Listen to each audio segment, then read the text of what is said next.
United states of আমেরিকাতে একটা conference হয়েছিল। ওই কনফারেন্সটা হচ্ছে পৃথিবীর যত ধর্মগ্রন্থ আছে সবগুলো ধর্মগ্রন্থের 10 মিনিটের আবৃত্তি শোনানো হবে। কয় মিনিট? চিল্লায় বলেন। ওখানে গিয়েছে শ্রীমত ভগবত গীতা, গিয়েছে বাইবেল, ত্রিপিটক, দশাতীর, বেদ, পুরাণ, রামায়ণ, দীঘানিকায়া, ইয়াহবিস, সেকারডেটাল, টালমা, ডোরা, ওল্ড টেস্টামেন্ট, নিউ টেস্টামেন্ট, জিন্দাবেস্তা এবং আল্লাহর কোরআন ও সুবহানাল্লাহ। চীনের প্রাচীন ধর্ম কনফুসিয়াসের পাণ্ডুলিপি গিয়েছে। যারা আগুনকে পূজা করে, অগ্নি উপাসক, আগুন দেখলে নমস্তে নমস্তে গায়, তারাও গিয়েছে। 10 মিনিট করে সময়।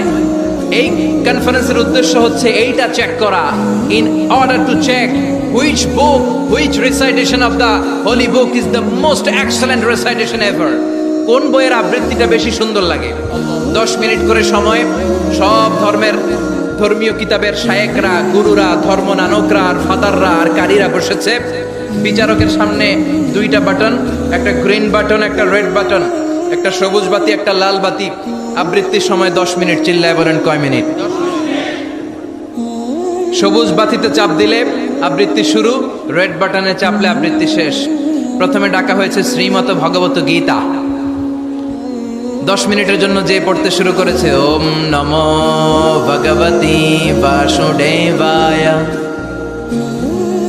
10 মিনিট পড়েছে। পড়ার পরে বিচারক রেড বাটনে প্রেস করেছে, সময় শেষ, নেমে গিয়েছে। এরপরে ডাকা হয়েছে ত্রিপিটক, বিনয় পিটক, শাম পিটক, অভিধর্ম পিটক মিলে 3টা পিটক। এটা বৌদ্ধ ভাইদের কিতাব। এরা বলে ওম শান্তি, ওম শান্তি। আসলে মিয়ানমারে ওরা যা করছে ওদের বলা দরকার ওম অশান্তি, ওম অশান্তি। ওরা বুদ্ধাং শরণং গচ্ছামি, ধাম্মাং শরণং গচ্ছামি পড়তে পড়তে 10 মিনিট শেষ, চলে গেল। এরপরে ডাকা হলো দশাতীর, দশাতীরের ওরাও পড়লো। এরপরে ডাকা হলো গ্রন্থ সাহেব, পড়লো। জিন্দাবেস্তা পড়লো 10 মিনিট। এরপরে ডাকা হলো ভ্যাটিকান সিটির পোপকে। গত মাসে পোপ আসছিল না? এই পোপের আগের পোপ, তাকে ডাকা হলো to recite the Holi Bible for 10 minutes. 10 মিনিটের জন্য বাইবেল পড়তে আসেন। উনি এসে ওনাদের বাইবেল পড়ে গেল 10 মিনিটের জন্য। ওনার বাড়ি হচ্ছে ভ্যাটিকান সিটিতে, ইটালির রোমের মাঝখানে স্বায়ত্তশাসিত একটা আলাদা দেশ আছে। ওইখানে শুধু পোপরা থাকে, যারা বিয়ে না করে খ্রিস্টানদের ফাদার, প্রোটেস্টান্ট, অর্থোডক্স আর রোমান ক্যাথলিক, ওরা সেইখানে রাজ্য স্থাপন করেছে। গোটা বিশ্বের খ্রিস্ট ধর্মকে তারা চালায়। তারা 10 মিনিট সব ধর্ম গ্রন্থের আবৃত্তি এবং তেলাওয়াতের পরে সর্বশেষে মুসলমানদের ধর্মগ্রন্থ কোরআন আবৃত্তি করার জন্য ডাকা হয়েছে। এসেছে মিশরের কারি Abdul Basit ibn Abdus Samad. যারা ওনার তেলাওয়াত শুনেছেন দেখবেন উনি তেলাওয়াত করে আবার সময় নেয়, আধা মিনিট শ্বাস নেয়, আবার লম্বা দম নিয়ে তাল লয় নিয়ে টান দেয়, আবার পিছন থেকে টান দেয়। তাকে ডাকা হলো now the representative of Muslim community Abdul Basit ibn Abdus Samad will now recite the holy book Quran for 10 minutes. মিশর থেকে আসা মুসলিম জাতির প্রতিনিধি তাদের ধর্মগ্রন্থ কোরআন নিয়ে এবার 10 মিনিট তেলাওয়াত করবে। কয় মিনিট? উনি দাঁড়িয়ে রাখেন না, ক্লিন শেভ, পাতলা একটা চাদর আর জুব্বা পরে চলে এসেছে মাইকের সামনে। এসে আউযু বিল্লাহি মিনাশ শাইতানির রাজীম বলে টান দিয়েছে। সময় কয় মিনিট? উনি সূরা ফাতিহা পড়তে সময় নিয়ে নিছে 13 মিনিট। শ্রীমত ভগবত গীতাওয়ালারা হাততালি দেয়, সময় শেষ, কোরআন গেছে। কিন্তু কি আজীব তামাশা, বিচারক তো লাল বাতি চাপে না। বিচারককে লাল বাতি চাপার বিষয়টা ভুলিয়ে দিয়েছে কে? কেউ যেটা পারে না সেটা পারে কে? আব্দুল বাসিত কয় এই তো সুযোগ পাইছি আমি। বিচারক যেহেতু লাল বাতি চাপে না, আমি আরেকটা সূরা ধরি। উনি কোরআনের সবচেয়ে সুন্দর সূরা, সূরা আর রহমান তেলাওয়াত শুরু করলেন। উনি উনার গলায় আল্লাহ যত সুর দিয়েছিলেন সব সুর, দরদ, আদর ঢেলে দিয়ে সুরের ঝংকার তুলে পুরো কনফারেন্সকে মাতিয়ে দিলেন। 15 মিনিট হয়ে যায়, বিচারক লাল বাতি চাপে না। 20 মিনিট, 25 মিনিট, 30 মিনিট হয়ে যায়, লাল বাতি চাপে না। এদিকে অর্গানাইজিং কমিটির প্রধান চেয়ার থেকে উঠে এসে বিচারকের গায়ে ধাক্কা দিয়ে বলে, এই man, what's the hell are you doing here? What's wrong with you? Why aren't you pressing the red button? লাল বাতি চাপোস না কেন? ওরে ধাক্কা দেওয়ার পরে বিচারক ভূত দেখার মতো চমকে উঠছে। কি? হ্যাঁ, লাল বাতি।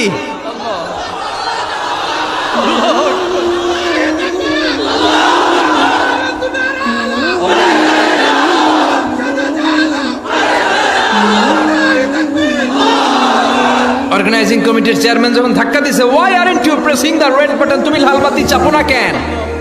ভিমডি খেয়ে ওর সালাপ দিয়ে কি, হ্যাঁ লাল বাতি নীল বাতি, কোন বাতি কোন বাতি? হুশ নাই, ওর হুশ নিয়ে গেছে কে? আবার যখন আব্দুল বাসিদের তেলাওয়াতের দিকে তাকায় আবার বেহুশ।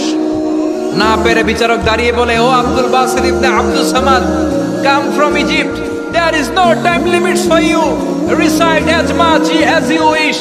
ও আব্দুল বাসিদ, আজকের এই প্রতিযোগিতায় তোর জন্য তেলাওয়াতের কোনো সময় নাই, তোর যত মনে চায় তুই পড়ে যা।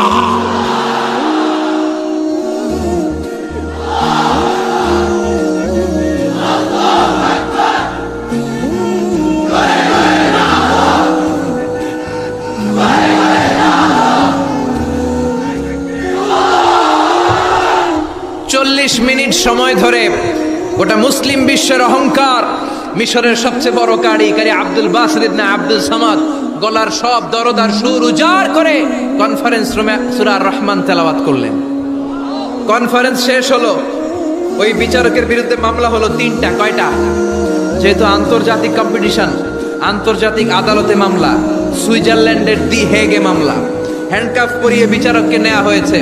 মাননীয় আদালত বলে, why made you partiality between the books? You have given to Bible 10 minutes. You have given to Srimata Bhagavata Gita 10 minutes. You have given to Tripitaka 10 minutes. Why have you given extra 30 minutes for Quran?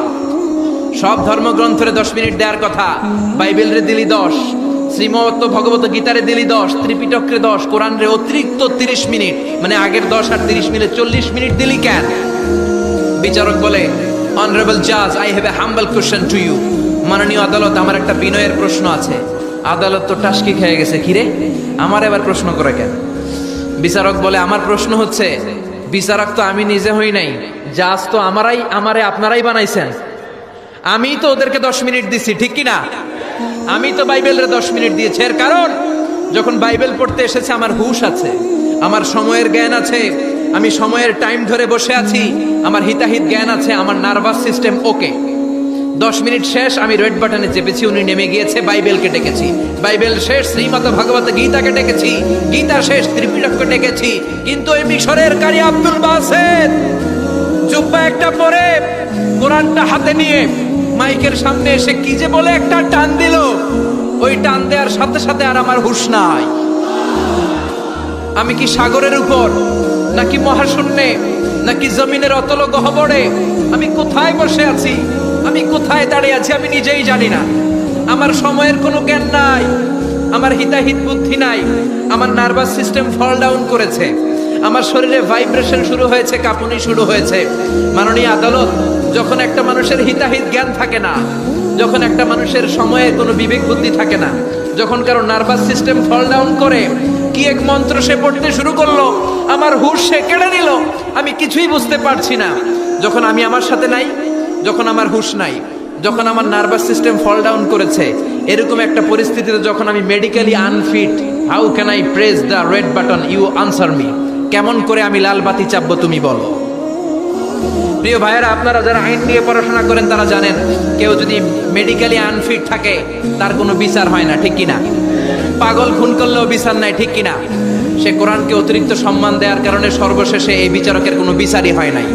বেকসুর খালাসের ব্যবস্থা এই বিচারককে করে দিয়েছে কে? এই জন্য ওই কোরআন ধরতে রাজি আছে মুসলমান।